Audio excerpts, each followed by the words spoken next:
देखिब पार्वती देखिब सावित्री यही बार से मर्त्यर अनुसया होइब कलंकिनी कहीं मो स्वामी जाई कलंकिनी करने कारण जार माया देव गोचर काहू जानिबे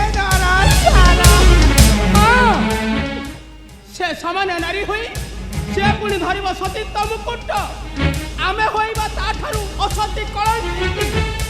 तुम्हें ठीक कथा कहिଛ पार्वती तुम्हें ठीक कथा कहिଛ कमला आमे ब्रह्मा विष्णु महेश्वर को पत्नी होई छार गोटे मत्यर माने होई जबा निच कदापि नुह एई बार से अनुसया होइबा कलंकिनी।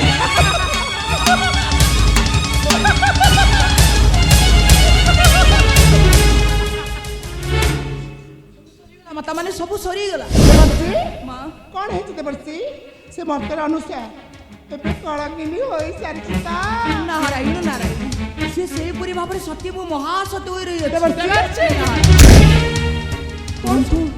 परंतु आपण मानकर मस्तकर सिंदूर चिरदिन पाई लिभि जबाक बसिछि सरी गला एबे कथा मा पढिला चिंता लिभिब सिंदूर जीता मा पढिला चिंता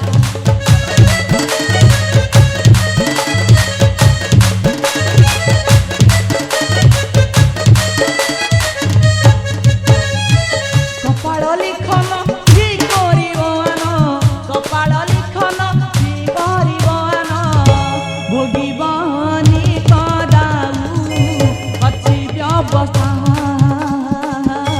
लिभिब तुम सिंदूर श्रीदेवी माता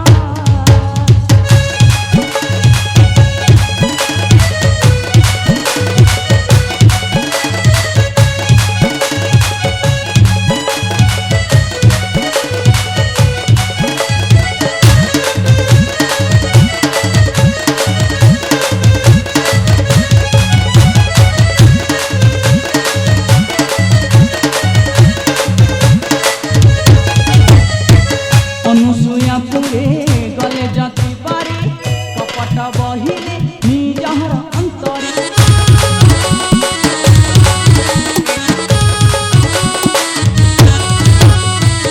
अनुसुया पुरे गले जाति पारे कपट बहिले निजहर अंतरे अभिशापी जाना होइले संतान अभिशापी जाना होइले संतान केरंती ताकोले निज हराई सदा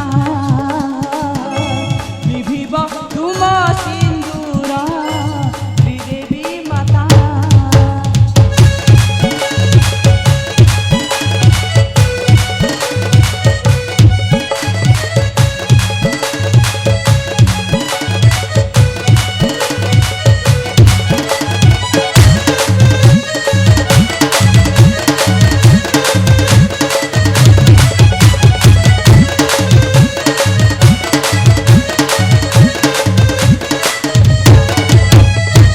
विलंबन करी जाओ मर्त्यपुरी सतीपाद धरी क्षमा गपुरी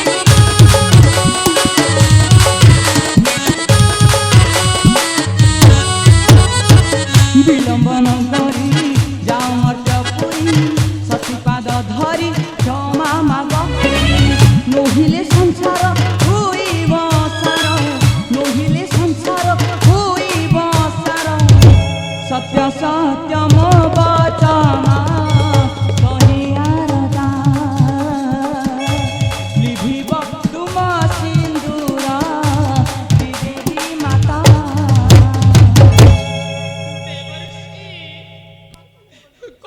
देवर्षि से मत्यर अनुसया हम स्वामी मन को जुबा करू परिछि अवश्य माँ देवर्षि माँ ए कथाटा कोन सत्य देवर्षि ए कथाटा कोन सत्य ये कथा सत्य सत्य चिरंतन माता माने परंतु माँ माने आपण मानकर पति परमेश्वर मानकु आपण माने कोन पुनः फेरी पाइबा पय चाहुना हां देवर्षि आमे हम स्वामी को फेराई आनिबु ले की परि देवर्षि की परि हम स्वामी को फेराई आनिबु नारायण सेति पाई गुटे उपाय अछि माता माने उपाय अवश्य की उपाय अछि देवर्षि कुह देवर्षि की उपाय अछि मां ପରିଶେଷରେ ଆପଣମାନଙ୍କୁ ଯିବାକୁ ପଡ଼ିବ ସେଇ ମର୍ତ୍ତ୍ୟପୁରର ସତୀ ଆଶ୍ରମକୁ। ଆଉ ଆପଣମାନଙ୍କ ଭାଷାରେ ସାମାନ୍ୟ ନାରୀ ସେଇ ଅନୁସୂୟା, ପରିଶେଷରେ ସେଇ ସାମାନ୍ୟ ନାରୀ ଅନୁସୂୟାର ପାଦ ଧରି ଆପଣମାନଙ୍କୁ କ୍ଷମା ପ୍ରାର୍ଥନା କରିବାକୁ ପଡ଼ିବ। କଣ କହିଲ? ଗୋଟେ ମର୍ତ୍ତ୍ୟପୁରର ଅନୁସୂୟାର ପାଦ ଧରି ଆମେ ଦେବୀମାନେ ହୋଇ କ୍ଷମା ପ୍ରାର୍ଥନା କରିବୁ? ନାଇଁ ଦେବର୍ଷି ନାଇଁ, ଏହା କେବେ ସମ୍ଭବ ନୁହେଁ। ମା ନୁହିଲେ ଆପଣଙ୍କର ପତି ପରମେଶ୍ୱର ମାନଙ୍କୁ ଆପଣ ପୁନଶ୍ଚ ଫେରି ପାଇବେନି। ନାଇଁ ଦେବର୍ଷି ନାଇଁ, କରିଥିବା ଭୁଲ ପାଇଁ ସେ ଅନୁସାର ପାଦ ଧରି ଆମେ ଆମ ସ୍ୱାମୀ ମାନଙ୍କୁ ଫେରାଇ ଆଣିଦେବୁ। ଆମେ ଆମ ସ୍ୱାମୀ ମାନଙ୍କୁ ଫେରାଇ ଆଣିବୁ। ନାରାୟଣ ଅତି ଶୀଘ୍ର ଚାଲ। ଏମିତି ନିଜର ଏଥର କଣ ପାଦ ବଢ଼େଇଲେ ପାଦ ହୁଏ ବଣା।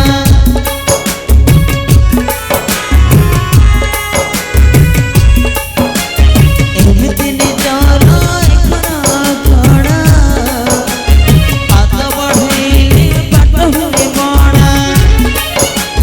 ସୁଖ ତ ପୁରୁଣା ଦୁଃଖ ଲାଗେ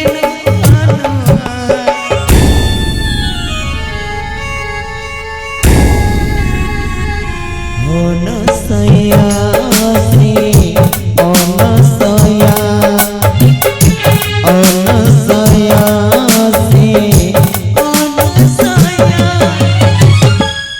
अनु,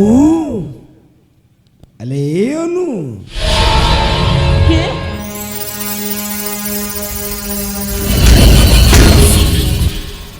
अलो अनु, तू एठी? अरे मु खोजुची पाइबी कि उठी? ମୁଁ ପଚାରୁଛି କିଏ ତମେ? जटासुर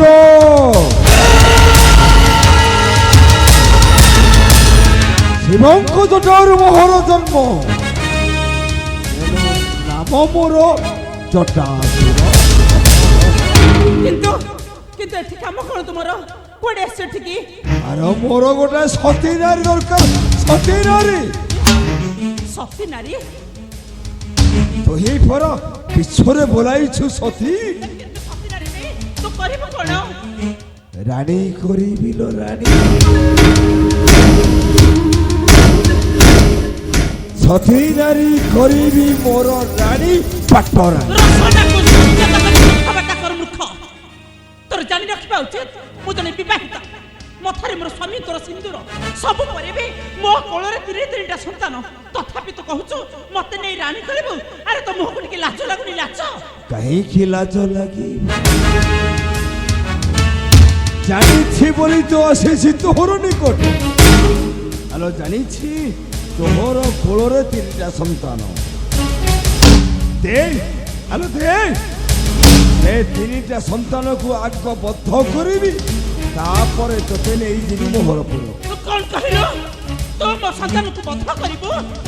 ଶୁଣ ଜଟାସୁର, ପୃଥିବୀରେ ଗୋଟେ ନାରୀ ସବୁ କିଛି ସହିପାରେ, କିନ୍ତୁ ତା ସନ୍ତାନ ଉପରେ ଟିକେ ଧୂଳି ପଡ଼ିଲେ ସେ ନାରୀ କାହାରିକି ବି କ୍ଷମା ଦେବନି। ଆଉ ତାକୁ ନାରୀରୁ ନାଗୁଣି ସାଜିବାକୁ ମାତ୍ର କେଇ ମୁହୂର୍ତ୍ତ ଲାଗିବ। ମରିବୁ ତୁ, ମରିବୁ ମୂର୍ଖ, ମରିବୁ ତୁ। ଭଲରେ କହୁଛି ଚାଲି ଆସ ମୋହର ସାଥୀ। ଆଉ ଦେ ସେ ତିନିଟା ସନ୍ତାନ।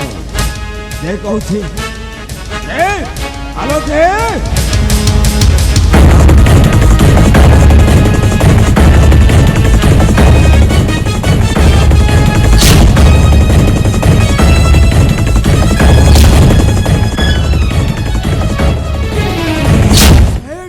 ଠିଆ ହୁଅ ଜଟାସୁର, ସେଠାରେ ଠିଆ ହୁଅ। କିଏ ରେ ତୁହି?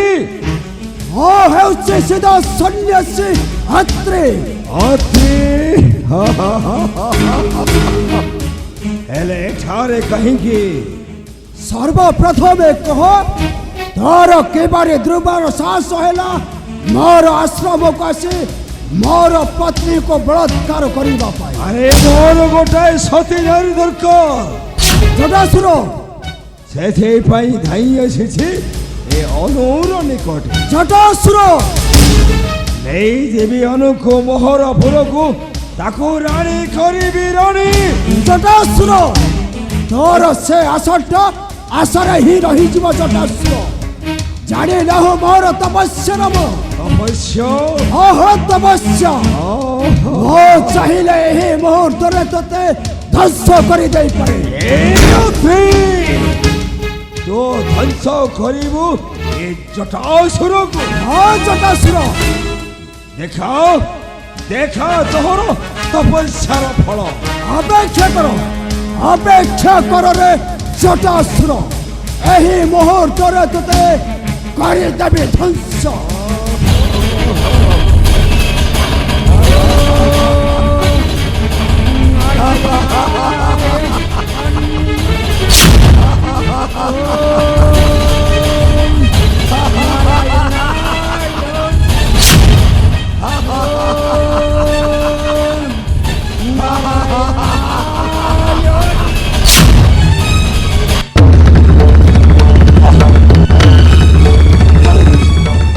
ଜଳିଗଲା ପଡ଼ିଗଲା ସମ୍ପର୍କ ମୋର।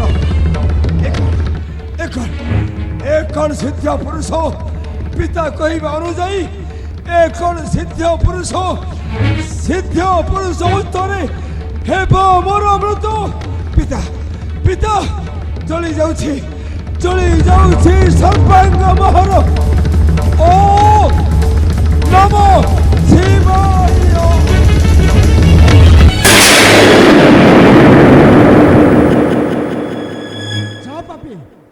ଯେ ଯେଉଁ କର୍ମ କରିଥାଏ ତା ଫଳ ସେ ହିଁ ଭୋଗିଥାଏ। ଅନୁ ସ୍ୱାମୀ ଆପଣ ଉଚିତ କରିଛନ୍ତି ସ୍ୱାମୀ। ଏପରି ନିର୍ଦ୍ଦିଷ୍ଟ ବନ୍ଦ କରି ଆପଣ ଉଚିତ କରିଛନ୍ତି। ଅନୁ ମତେ କିନ୍ତୁ ଭାରି ଡର ଲାଗୁଛି ସ୍ୱାମୀ। ଅନୁ ଏଇଟା ନିରାପଦ ସ୍ଥାନ ନୁହେଁ। ଅନୁ ଚାଲ ଏ ସ୍ଥାନ ପରିତ୍ୟାଗ କରି ଚାଲିଯିବା। ଚାଲ ଅନୁ ଚାଲ। ଚାଲନ୍ତୁ। ଏମିତି ନିଜର ଏଖରା ଖଡ଼ା ପାଦ ବଢ଼େଇଲେ ପାଟ ହୁଏ ବଣା। ପାଟି ସୁଖ ତ ପୁରୁଣା ଦୁଃଖ ଲାଗେ ନୂଆ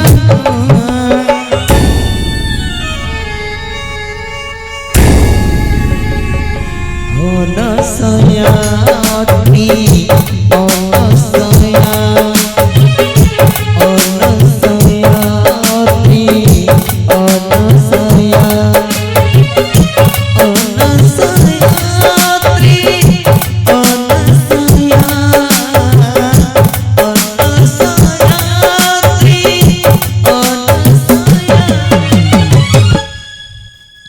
ସ୍ୱାମୀ ଦିନ ପରେ ଦିନ ବିତିବାରେ ଲାଗିଛି ଅନୁ। ହେଲେ ଏ ପର୍ଯ୍ୟନ୍ତ ଏମାନଙ୍କର ପରିଚୟ ପାଇପାରିଲେ ନାହିଁ ଅନୁ। ନ ମିଳୁ ପରିଚୟ। ଅନୁ ମୁଁ ତ ଚାହୁଁଛି ଯେତେ ଦିନ ପର୍ଯ୍ୟନ୍ତ ପରିଚୟ ନ ମିଳିବ ମତେ ଭଲ। କାରଣ କ'ଣ କି ଆପଣ ତ ସବୁବେଳେ ଯାଉଛନ୍ତି ତପସ୍ୟା ପାଇଁ ଏକୁଟି ଆଶ୍ରମରେ। ମତେ ବିରକ୍ତ ଲାଗୁଛି। ଦେଖୁନାହାନ୍ତି ଏମାନେ ଯେଉଁ ଦିନଠାରୁ ଆମ ଆଶ୍ରମରେ ରହିଲେଣି ନା ସେଇ ଦିନଠାରୁ ମୋ ମନ କେମିତି ପ୍ରଫୁଲ୍ଲିତ ହେଇ ଉଠୁଛି। ସବୁ ସେଇ ନାରାୟଣ ଇଚ୍ଛା ଅନୁ। ହଁ ସ୍ୱାମୀ। ସବୁ ସେଇ ନାରାୟଣଙ୍କର ଇଚ୍ଛା। ମା ଆମର ପ୍ରଣାମ ଗ୍ରହଣ କରନ୍ତୁ। ମା ଆମର ପ୍ରଣାମ ଗ୍ରହଣ କରନ୍ତୁ।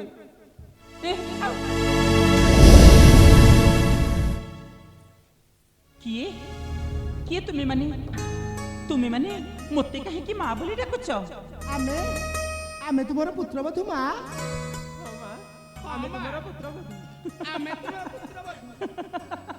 ହସ ଲାଗୁଛି ତମ ମାନଙ୍କ କଥା ଶୁଣି। ମୋ ପୁତ୍ର ତ ଏବେ ଶିଶୁ ସନ୍ତାନ। ଆଉ ତ ତମେ ଏତେ ବଡ଼ ବଡ଼ ସବୁ ନାରୀ ତମେ ମାନେ ମୋ ପୁତ୍ର ବୋଧେ ହେଲ କେମିତି? ନାଇଁ ମା ନାଇଁ, ଜନ୍ମ ଜନ୍ମାନ୍ତର ପାଇଁ ଯୁଗ ଯୁଗ ପାଇଁ ଆମେ ତୁମର ପୁତ୍ରବଧୂ ଥିଲୁ ଆଉ ପୁତ୍ରବଧୂ ହୋଇ ମଧ୍ୟ ରହିଥିବୁ।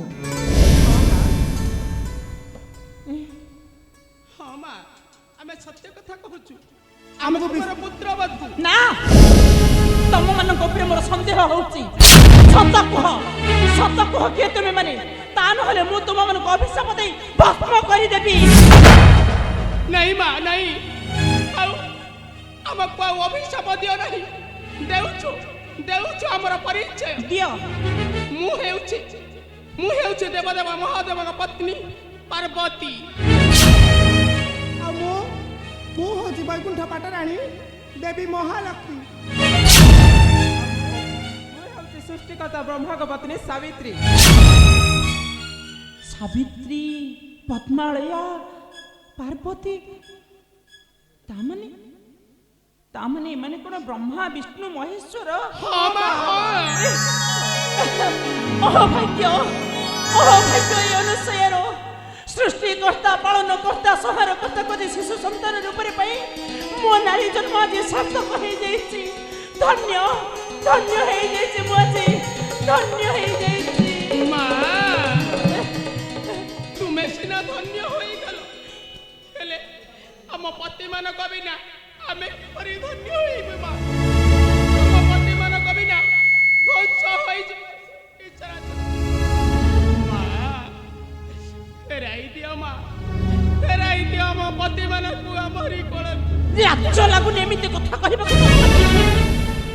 ତମେ ମାନେ ପୁରା ସ୍ୱର୍ଗର ଦେବୀ। এই মর জগତରେ ସମସ୍ତେ ତମକୁ ମାନଙ୍କୁ ପୁରା ପୂଜା ଅର୍ଚ୍ଚନା କରନ୍ତି। ନିଜ ନିଜ ସ୍ୱାମୀଙ୍କୁ କୁଆଡ଼େ ପଠାଇଥିଲ? ଗୋଟେ ନାରୀ ହେଇ ଆଉ ଗୋଟେ ନାରୀର ସତୀତ୍ୱ ହରଣ କରିବା ପାଇଁ? ଛି ଛି ଛି, ତମମାନଙ୍କୁ ଲାଜ ଲାଗୁନି? ଥାଉ ମା ଥାଉ, ଆଉ ଲଜ୍ଜା ଦିଅ ନାହିଁ ଆମକୁ। ଗର୍ବ ଅହଙ୍କାରରେ ଅନ୍ଧ ହୋଇ ଆଉ ନିଜକୁ ବଡ଼ ବୋଲି ଭାବିବା। ଆମ ସ୍ୱାମୀମାନଙ୍କୁ ପଠାଇଥିଲୁ ତୁମର ସତୀତ୍ୱ ନଷ୍ଟ କରିବା। ଆମକୁ ତୁମେ କ୍ଷମା କରିଦିଅ ମା, କ୍ଷମା କରି ଫେରାଇ ଦିଅ ପତିମାନଙ୍କୁ ଆମର। ଆମେ ତୁମ ପାଦ ତଳେ ପଡ଼ୁଛୁ ମା, ଆମେ ତୁମ ପାଦ ତଳେ ପଡ଼ୁଛୁ।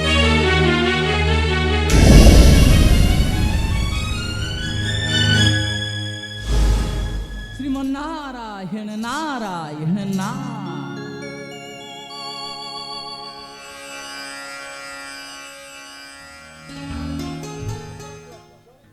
ଆମର ପ୍ରଣାମ ଗ୍ରହଣ କର। ନାରାୟଣ ନାରାୟଣ ନାରାୟଣ କଲ୍ୟାଣ। ଉଠନ୍ତୁ ମା, ଉଠ ସ୍ତ୍ରୀ। ଜନନୀ ଜନ୍ମଭୂମିଶ୍ଚ ସ୍ୱର୍ଗାଦପି ଗରୀୟସୀ। ଜନନୀ ସ୍ୱର୍ଗଠାରୁ ମହାନ ଅଟେ ଅତ୍ରି, ମାଟିଠାରୁ ମଧ୍ୟ ମହାନ ଅଟେ। ଅବଶ୍ୟ ମା ଅନୁସୟା ଆଜି ଏ ସମାଜରେ ପ୍ରତ୍ୟେକ ନାରୀ ଜାତି ପାଇଁ ଏକ ଉଦାହରଣଶୀଳା ନାରୀ ହୋଇଯାଇଛି। ଧନ୍ୟ ତୁମେ ମର୍ତ୍ତ୍ୟର ମାନବୀ ବହୁମା, ଧନ୍ୟ ଧନ୍ୟ ତୁମେ ମର୍ତ୍ତ୍ୟର ମାନବୀ। ସତୀତ୍ୱ ବଳରେ ଆଜି ସ୍ୱୟଂ ସୃଷ୍ଟି ସ୍ଥିତି ବିଲୟ ଅଧୀଶ୍ୱର ମାନଙ୍କୁ ନିଜ କୋଳରେ ଧାରଣ କରିପାରିଛ। ଧନ୍ୟ ତୁ ମର୍ତ୍ତ୍ୟର ନାରୀ, ଧନ୍ୟ ତୁମେ ସତୀ, ଧନ୍ୟ ତୁମେ ଅନୁସୂୟା। ନାରାୟଣ ନାରାୟଣ। କିନ୍ତୁ ବହୁମା, ଆପଣ ଯେଉଁମାନଙ୍କୁ ନନ୍ଦନ ରୂପେ କୋଳରେ ଧାରଣ କରିଛନ୍ତି ସେମାନେ ବ୍ରହ୍ମା ବିଷ୍ଣୁ ମହେଶ୍ୱର ଜାଣିଛନ୍ତି ତ? ହଁ ହଁ, ମୁଁ ଜାଣି ସାରିଲିଣି। ସେମାନେ ହେଉଛନ୍ତି ତାଙ୍କର ସୁପତ୍ନୀ।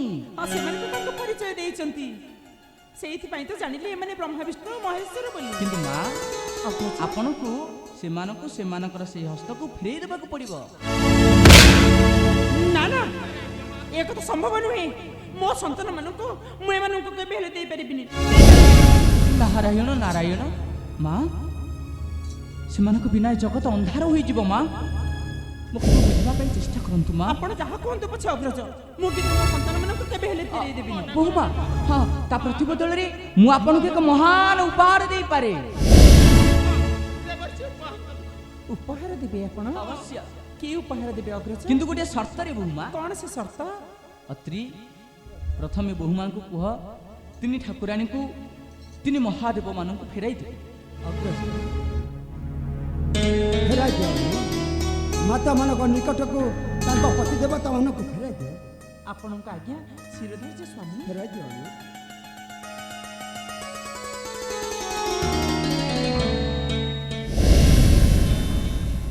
ମୁଁ ତୁମମାନଙ୍କର ପତିମାନଙ୍କୁ ତୁମକୁ ଫେରେଇ ଦେବି, କିନ୍ତୁ ଗୋଟାଏ ସର୍ତ୍ତରେ। ତମେ ମାନେ ଯେମିତି ତୁମ ସ୍ୱାମୀ ମାନଙ୍କୁ ମୋ ନିକଟକୁ ପଠେଇଥିଲ ଚୁମ୍ବନ ଆଲିଙ୍ଗନ ଆଉ ପ୍ରେମଦାନ କରି ମୋ ସତୀତ୍ୱ ନଷ୍ଟ କରିବା ପାଇଁ, ଠିକ୍ ସେମିତି ଆଉ ସେଇ ସତୀତ୍ୱ ବଳରେ ତୁମେ ତୁମ ସ୍ୱାମୀ ମାନଙ୍କୁ ଚିହ୍ନି ନେଇ ଚୁମ୍ବନ ଆଲିଙ୍ଗନ ଆଉ ପ୍ରେମଦାନ କରିନିଅ। ବାଛିକିରି ନିଜ ସ୍ୱାମୀ ମାନଙ୍କୁ ନେଇଯାଅ। ନିଅ, ବାଛିକିରି ନିଅ, ନିଅ। ଆମେ ଆମ ସ୍ୱାମୀମାନଙ୍କୁ ନିଉ ମା, ନିଅ ମା। ନିଅ, ନେଇଯାଅ।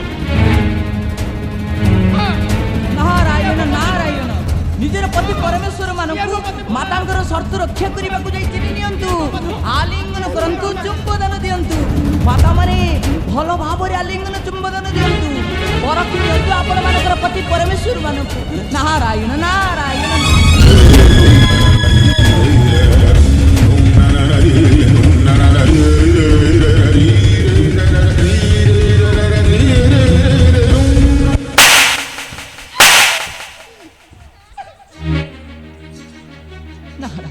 ନାରାୟଣ ଆପଣ ଏ କଣ କଲେ ମାତା ମାନେ ଆପଣ ମାନେ ଏ କଣ କଲେ ପରିଶେଷରେ ନିଜର ପତି ପରମେଶ୍ୱର ମାନଙ୍କୁ ଆପଣ ମାନେ ଚିହ୍ନି ପାରିଲେ ନାହିଁ ମା ପାର୍ବତୀ ମା ଆପଣ କାହାକୁ ଆଲିଙ୍ଗନ କରିଥିଲେ କାହାକୁ ଚୁମ୍ବଦାନ ଦେଇଥିଲେ ହଁ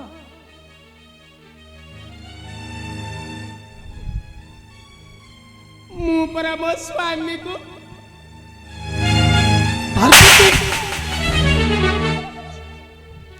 କଥା କହିବାକୁ ତମକୁ ଟିକେ ଲଜ୍ଜା ଲାଗୁନି ତମେ ଆଜି ହାରିଗଲ ପାର୍ବତୀ ତମେ ଆଜି ହାରିଗଲ ଶେଷରେ ନିଜ ପତି ଦେବତାକୁ ଚିହ୍ନି ନ ପାରି ପିତାମହ ବ୍ରହ୍ମାକୁ ଦେଲା ଆଲିଙ୍ଗନ ଚୁମ୍ବନ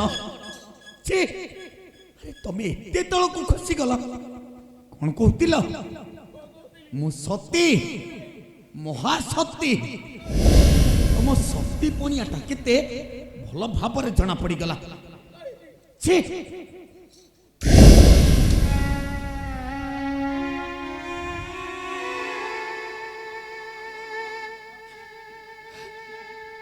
ସ୍ୱାମୀ କିପରି ତୁମକୁ ମୁଁ ଚିହ୍ନି ପାରିଥାନ୍ତି ତୁମେ ତ ଯୁବକରୁ ହୋଇଯାଇଥିଲା କୁନି ବାଳକ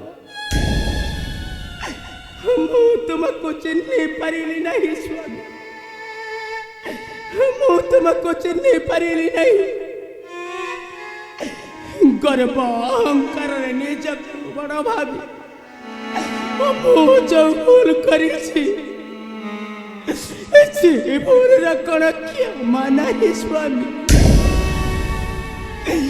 ତୁମେ ମୋ ଉପରେ କ୍ରୋଧ କର ନାହିଁ ସ୍ୱାମୀ ମୁଁ ତୁମ ପାଦ ତଳେ ପଡୁଛି କ୍ଷମା କରିଦିଅ ମତେ କ୍ଷମା କରିଦିଅ ମତେ ନାରାୟଣ କ୍ଷମା କରିଦିଅ ପ୍ରଭୁ କ୍ଷମା କରିଦିଅନ୍ତୁ ପାର୍ବତୀ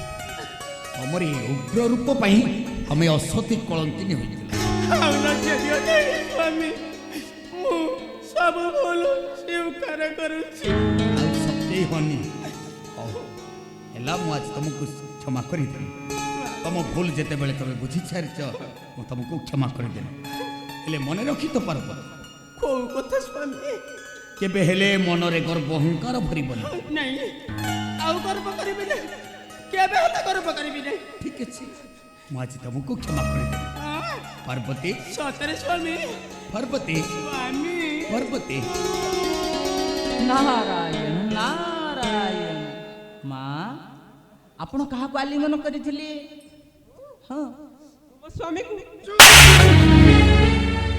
ତମ ମୁଖକୁ ଟିକେ ଲଜ୍ଜା ଲାଗୁନି ଛି ଛି ତମେ ତମ ସ୍ୱାମୀକି ଚିହ୍ନି ନ ପାରି ନାରାୟଣକୁ ଦେଲ ଆଲିଙ୍ଗନ ଚୁମ୍ବନ ଆରେ ଚାଲି ଯା ମୋ ସମ୍ମୁଖରୁ ଆରେ ଚାଲି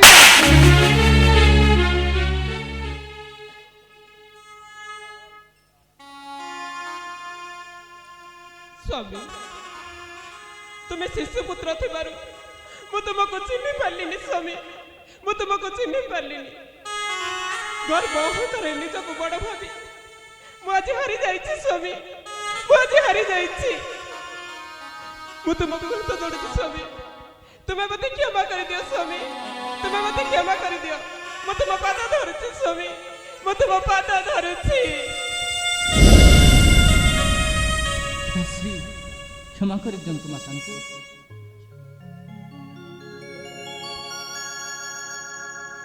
ସାବିତ୍ରୀ ସ୍ୱାମୀ ତମେ ଆଜି ତମର ଭୁଲ ବୁଝିପାରୁଛ କିନ୍ତୁ तुम स्वामी की चिन्ह न पारी नारायण को देला आलिंगन हेले मु तुमको आज क्षमा करते स्वामी नारायण नारायण माँ आपण काहाकु चुंबदान देइथिले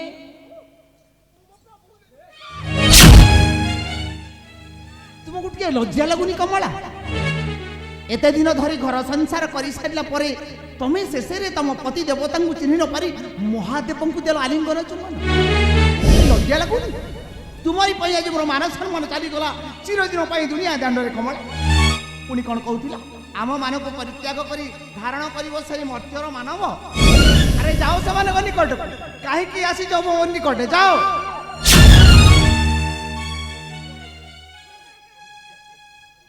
स्वामी निज को गर्भ बड़ बोली भाभी अहंकार मन नहीं मु जो भूल करी तार क्षमा नहीं स्वामी ସେଥିପାଇଁ ମୁଁ ତୁମକୁ ହାତ ଯୋଡ଼ି ଅନୁରୋଧ କରୁଛି ସ୍ୱାମୀ ତୁମେ ମୋତେ କ୍ଷମା କରିଦିଅ ମୁଁ ତୁମ ପାଦ ଧରୁଛି ସ୍ୱାମୀ ମୁଁ ତୁମ ପାଦ ଦେବର୍ଷି ଏ କମଳା ହେଉଛନ୍ତି ସବୁ ନାଟର ଗୋବର୍ଦ୍ଧନ ଏହିଠାରେ ଏହିପରି ଭାବରେ ସେ ପଡ଼ି ରୁହନ୍ତି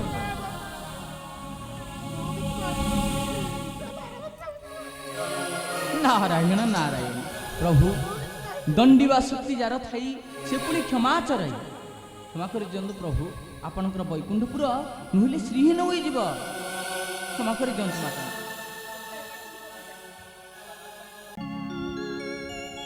कमला तमे तमर भूल बुझी थिबारु मु आज तुमको क्षमा कर देली अरे उठ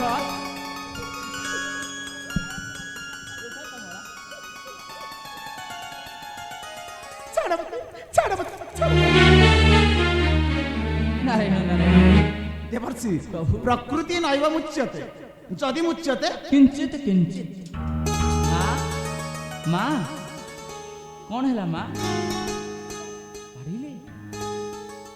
प्रभु कि अन्याय काम करुछंती नारायण नारायण प्रभु अल्प के सहज नारी जाति तो माता टिके अभिमान करिसंती बोधुए मातांकर अल्प के मानभंजन करि दियंती मानभंजन करने को पड़ो अवश्य कमला कमला अरे आस मो कोल को आस कमला अरे आस